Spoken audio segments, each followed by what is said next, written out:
Hello, my name is Jason Hummel. I'm reading my book, The Copper Revolution, Healing with Minerals, and today I'm going to be reading chapter 3 about DCNutrition. What was hard about this chapter was the fact that it was a very long article over at DCNutrition that quotes a lot of different science articles. That's great. That's why I decided to tackle it next, because it's a very great article with many other articles. I call this a meta article because it's an article of articles, but because of that, there's a lot of repetition. It was very hard for me to write, also because I had to retranslate everything into more understandable English, which I view as my job as the writer. And with that introduction, here we go. I'm also going to break it up into about 2 videos because this chapter is 20 pages and I can read through about 15 pages in about 30 minutes. So this is going to have to be at least 2 videos. Okay, so let's get to it. Chapter 3 from DCNutrition on DCNutrition. One of my favorite articles on copper is from a chiropractor and pharmacist, Dr. Winston Green, who quotes very many important scientific studies. This is a much more pro-copper article than the last one from Linus Pauling in chapter 2. As we go over these articles, there will be repetition. This is good as this helps us learn. We learn through repetition. That's how the brain works. And remember, this is how we remember movie lines from our favorite movies. So from DCNutrition, Minerals, Copper, CU, it's linked right here in my book, and it'll be on the webpage too. So the best things I learned from this article were that copper is needed to help convert the thyroid hormone T4 to T3. And that copper deficiency can lead to sagging eyelids. My wife had both problems, high T4 and low T3. They actually measured it, and she had one sagging eyelid from when she was very young, and which has since healed from taking copper supplements. I also recently learned elsewhere that magnesium also helps convert T4 to T3. The article also mentions how swayback in animals is from copper deficiency. I noticed in myself over the last 5 years my back has straightened out from taking copper. I had just a little bit of a twist, and that's great. That fixed. The next best thing I learned from this article is that copper helps prevent heart disease by cleaning out cholesterol. While that has never been my great concern for myself, I can see this is a very big deal for our nation since heart disease is the #1 leading cause of death. Other things that clean out cholesterol are greens, green leafy greens, and cayenne pepper, and magnesium, things I have known about and have taken for a long time. Copper is less well known for this. Copper stops bleeding, and I have read elsewhere that cholesterol accumulates in the vessels as a means to clot potential bleeds. When the vessels are stronger from collagen, there's less of a need to patch them up with cholesterol. Furthermore, copper boosts the master hormone DHEA in the adrenals, which is converted to so many other hormones in the body, including testosterone. In fact, cholesterol is a sterol or steroid, just as testosterone is a steroid, and thus the so-called bad cholesterol is a precursor to super good testosterone, and copper not only helps clear out the arteries and improve blood circulation, but helps to build muscle and increase healing through increasing testosterone. Many other minerals and herbs can also boost testosterone, such as iodine, boron, and especially zinc. Even magnesium boosts testosterone a little. There is so much in this article, I find it difficult to summarize it all and reorganize it. This was my only complaint. But that's my task as a writer, to summarize and put it all into easily understandable words and to list all the things copper does in the body, listing both deficiency symptoms and listing other interesting facts. So now we get to the introduction of the article. Copper is found in igneous rocks at 55 ppm, which stands for parts per million, which is also, you can think of that as milligrams per liter is parts per million. Shale at 45 parts per ppm, sandstone at 5 ppm, limestone at 4 ppm, fresh water at 0.01 ppm, seawater at 0.003 ppm, soils at 2 to 100 ppm, marine plants at 11 ppm, land plants at 14 ppm, marine animals at 4 to 50 ppm, land animals at 2 to 4 ppm. So, symptoms associated with copper deficiency: white hair, gray hair, dry brittle hair, steely wool in sheep, ptosis, sagging tissue, such as eyelids and skin, etc. Sagging eyelid could also be from lack of nerve conductivity. And copper's great for the nerves. Hernias, congenital and acquired, varicose veins, aneurysms, large artery blowouts, cerebral artery blowouts, Kawasaki disease, which is congenital aneurysms with streptococcal infection, anemia, especially in vegan and high milk diets, hypo and hyperthyroid, arthritis, especially where the growth plate is involved, ruptured vertebral discs, liver cirrhosis, violent behavior, blind rage, explosive outbursts, criminal behavior, learning disabilities, cerebral palsy and hypoplasia of the cerebellum, congenital ataxia, loss of control of body movements, such as from dead nerves, and high blood cholesterol, iron storage disease, abnormal iron accumulation in the liver, reduced glucose tolerance, low blood sugar, neutropenia, which is low neutrophils, which is low white blood cells, recognized as a classic sign of copper deficiency. So all of that was copper deficiency. Copper is essential to all living organisms and is a universally important cofactor for many hundreds of metalloenzymes. Cerebral palsy, characterized by lack of myelin, the fatty coating around the nerves, is from copper deficiency. Ruptured aneurysms are from copper deficiency. 4 to 6% of people actually die from them. They call them strokes often when it's in the brain. And 40% of dead people have aneurysms in development. The average well-nourished adult human body contains between 80 to 120 milligrams of copper. Concentrations are higher in the brain, liver, heart, and kidneys. Bone and muscle have lower percentages of copper but contain 50% of the total body copper reserves because of their mass. It is of interest that the greatest concentration of copper is found in the newborn, and their daily requirement is 0.08 milligrams per kilogram. Toddlers require 0.04 milligrams per kilogram, and adults only 0.03 milligrams per kilogram. To translate the 0.03 milligrams, I'm a 100 kilogram man, about 220 pounds, so that would be 3 milligrams. So they differ from the RDA of those researchers differ from the RDA of the government, which is only 0.9 milligrams. So the average plasma copper for women ranges from 87 to 153 milligrams per DL, and for men it ranges from 89 to 137 milligrams per DL. About 90% of the plasma copper is found in ceruloplasmin. Average does not necessarily mean optimal. For example, if the average person is copper deficient. Copper deficiency in pregnant women results in congenital defects of the baby's heart, Kawasaki disease, and brain cerebral palsy. Copper is needed for the cardiovascular system, heart, and lungs, and to keep blood vessels strong so they don't burst or bleed out. Copper is needed for the skeleton and the nerves. Copper deficiency results in anemia. Copper strengthens the hair and fingernails and is responsible for hair color. Low white blood cell count is an indication of copper deficiency in infants. Infants fed only cow's milk become low in copper and get anemia.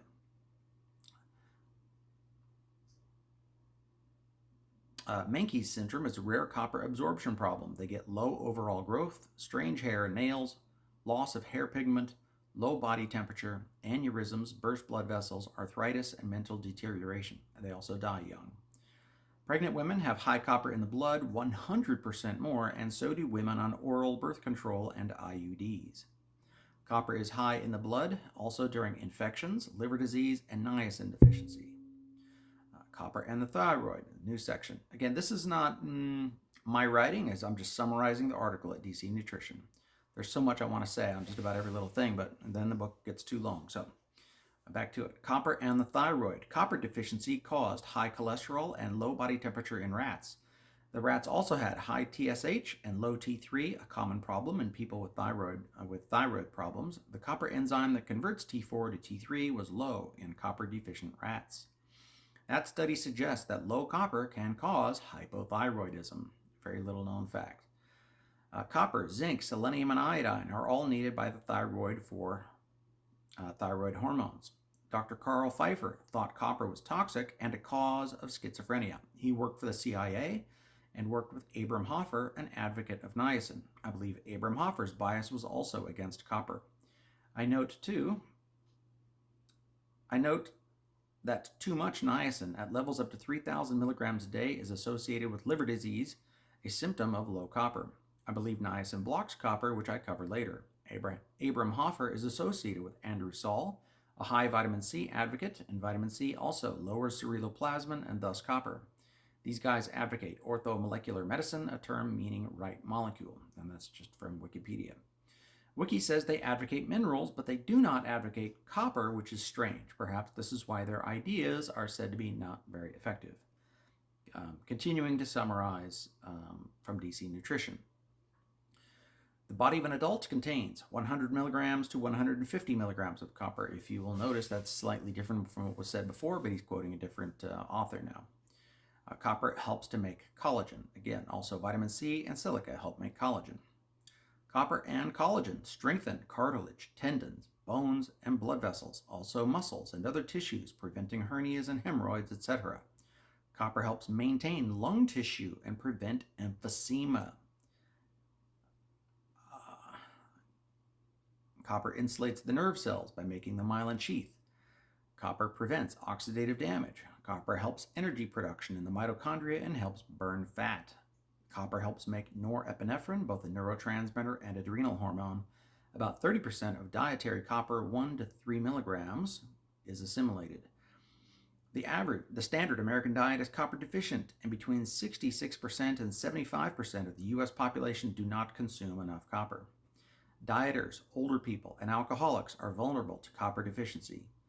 Things that increase the need for copper: excessive dietary fiber, high zinc supplements, 50 milligrams or more daily, cadmium, excessive vitamin C, and excessive sugar, fructose intake, at least in rats. Low copper intakes, copper deficiency, increase the risk of high cholesterol, heart disease, low immunity, gout, diabetes, high blood pressure, anemia, nervous disorders, decreased pigmentation of the skin, fragile bones, and erratic heartbeat. Also, increased oxidative damage to cell membranes, and also low norepinephrine. Quote, there are certain precautions to keep in mind for copper supplements. Consumption of 10 to 15 milligrams of copper daily can cause side effects. Now, I note that such side effects were not listed by the author, so that's likely a bad opinion, or perhaps a result of a half-hearted, overly quick thinker who is quickly trying to synthesize his knowledge of an upper limit established at 10 milligrams with the idea that copper is toxic at perhaps some level, likely just over that. I don't know, I'm guessing. I'm guessing because for why he was not specific and why he didn't list any possible side effects. A green stain in the sink from a faucet drip or in a tea kettle suggests excessive copper in drinking water leached by fluoride, perhaps from copper plumbing. Again, continuing to summarize the article at DCNutrition. Next subheading, copper physiology. 1. Copper is required for cellular respiration, bone formation, the heart, connective tissue development, collagen, myelination of the spinal cord and nerves, hair and nails, and tissue pigmentation. Copper does its work by helping the body make many important enzymes that require copper. With copper deficiency, those enzymes are poorly produced and in lesser qualities and less active. Copper is needed to make red blood cells. Anemia develops with iron deficiency and copper deficiency, and several B vitamin deficiencies as well. Blood cells have a shorter lifespan with copper deficiency. Copper helps the body both absorb and use iron. Most people get plenty or too much iron in American food diets. 2. Aortic aneurysms result from low copper, which helps build collagen. 3. Copper helps convert protein into skin and hair color. Copper converts the amino acid tyrosine to tyrosinase, then dopamine, then melanin, which causes both skin and hair pigmentation or tanning and hair color. Copper makes keratin, needed for normal and strong hair and nails. 4. Copper is needed to make the myelin sheath around the nerves. Low copper results in brain and nerve disorders. Low copper results in low neurotransmitters, which helps nerves communicate, and norepinephrine and dopamine. 5. Copper deficiency results in miscarriage and anemia, low growth and bleeding from poor blood cell development and low collagen resulting in low growth. 6. With low copper resulting in low white blood cells, they cannot defeat candida. Other infections are also greater. 7. Copper helps digest and burn fat.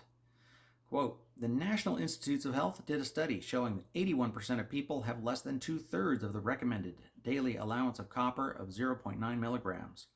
Another study revealed that hospital meals provide only 0.76 milligrams of copper per day, whereas people need 2 to 4 milligrams for health and even more for healing. A study by the Food and Drug Administration showed that, in an analysis, 234 foods that constitute the core of the American diet provide less than 80% of the RDA of copper. Copper is only high in liver, a food seldom eaten. Quote, so all copper studies seem to point to the majority of people being deficient, end quote. Quote, when we studied 228 of our patients, 165 or 72% were deficient in copper. Quote, so no matter whose studies you look at over the last 20 years, there is a wealth of data showing that copper deficiency is rampant in the United States. So I believe the most reliable way to test if you have enough copper is to ask yourself if you eat liver several times a week or take a lot of copper supplements. If not, you're likely low in copper. A multi-mineral or multivitamin usually has far too little copper, only 1 to 3 milligrams, and too many other copper-blocking minerals, so that doesn't count. Continuing to summarize DCNutrition's article. It's a new section, Why Copper is Needed. Copper helps the body make an enzyme that breaks down histamine. Copper is an antihistamine. Copper helps the body make another enzyme that boosts energy. Copper helps the body make an enzyme that detoxes and reduces chemical sensitivities. Copper helps the body's detox pathways function. Copper helps make the copper-zinc enzyme SOD, which prevents aging and arthritis in nearly all diseases. Lower SOD is found, for example, Alzheimer's and cancer. Detoxification, next section. Copper boosts glutathione, a major detox enzyme. Copper-deficient rats develop liver disease and death when exposed to carbon tetrachloride. Copper-sufficient rats do not. Copper boosts mood through increasing dopamine. Copper helps make 4 neurotransmitters: dopamine, serotonin, norepinephrine, and epinephrine, also adrenaline. I note, a copper-containing enzyme, dopamine beta-hydroxylase, converts to dopamine to norepinephrine, the direct precursor to epinephrine, adrenaline. Link.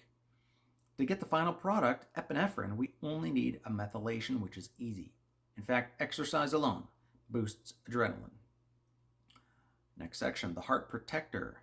Copper protects against arteriosclerosis, hypercholesterolemia, aneurysms, weakened or burst blood vessels, EKG abnormalities, hypercoagulable states, and sugar metabolism. Copper helps metabolize cholesterol into hormones. A copper enzyme, delta-9 desaturase, helps metabolize fatty acids and increases the strength of cell walls and cell nuclear membranes and other membranes. Zinc, molybdenum, and iron are all both complementary and antagonistic to copper. Too much copper can block all 3 of the others. Copper is anti-inflammatory and is good for lupus. Next section, copper deficiency and multiple sclerosis. Lead blocks copper. Swayback in animals is a copper deficiency. Both swayback and MS are nerve demyelination disorders fixed by copper. Copper salts prevented swayback from demyelination, destruction of the fatty coating around the nerve cells in animals. Copper deficiency symptoms: anemia, neutropenia, hypopigmentation, graying of the hair and skin, abnormal bone formation with skeletal fragility and osteoporosis, vascular abnormalities, and crimped or steely hair. There are no good ways to test copper in the body. Levels of copper in the blood, urine, hair will be depressed only in very copper deficient people. Low SOD, superoxide dismutase, might be a better way to detect copper deficiency, and that is disputed. Neutropenia is copper deficiency. In the 1920s, copper was found to be important for red blood cell formation, then also for the formation of aortic elastin in the heart. Excess zinc, which can block copper, can lead to heart disease, says Cleve, in 1975. Note the name Cleve, I hope I'm not pronouncing it right. Note the name Cleve, who has done a lot of research on copper deficiency leading to heart disease. I quote a few of his articles later. Copper-deficient animals end up with too much cholesterol, too much uric acid in the blood, glucose intolerance and heart problems, connective tissue problems, and fat deposits in the arteries. Copper-deficient animals may die from ruptured heart aortic walls. In 1982, 75% of people got less than 2 milligrams of copper per day. Later sources show 80% of people get less than 0.7 milligrams of copper per day and are deficient. There's a lot of different studies showing very similar amounts here of copper deficiency, and it's rampant in the United States. Tissue distribution. Copper is found and needed by most tissues in the body. It's used for cell respiration and energy. Copper is used to make connective tissues, collagen in bones, and the bone marrow, and blood vessels. Copper is used in multiple ways by the nerves. Most people only have about 80 milligrams of copper in their bodies, maybe up to 120 milligrams. Infants may have about 6 to 10 times more copper in the liver than adults. Note, in Wilson's disease, it's 5 times as much copper in the liver. Copper and zinc are found in SOD, superoxide dismutase, found in red blood cells.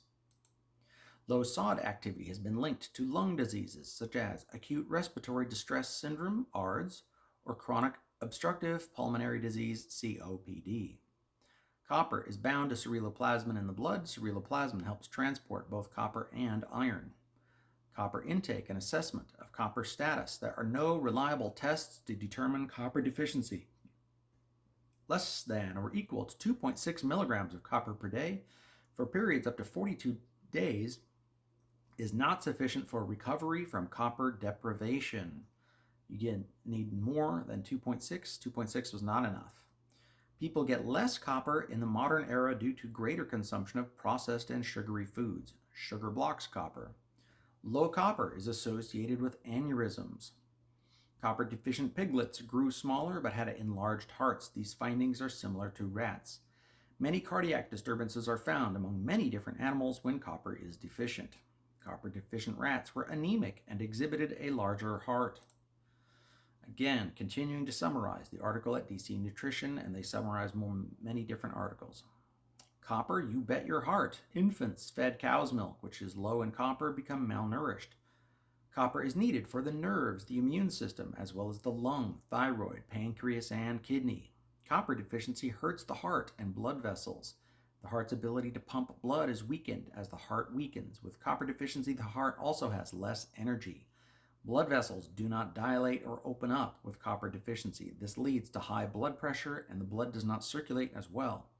In addition, blood cells themselves are weakened and they are fewer, and so you have anemia. This further reduces blood circulation's effects. Clotting is also impaired. There is increased bleeding and reduced ability of the body to dissolve clots. And finally, copper-deficient blood vessels tend to leak excessive fluid into injured tissues, thus exaggerating swelling. Copper is an anti-inflammatory. So this is the first time I have seen a rather solid potential mechanism of action for copper reducing delayed onset muscle soreness, which is called DOMS, after working out.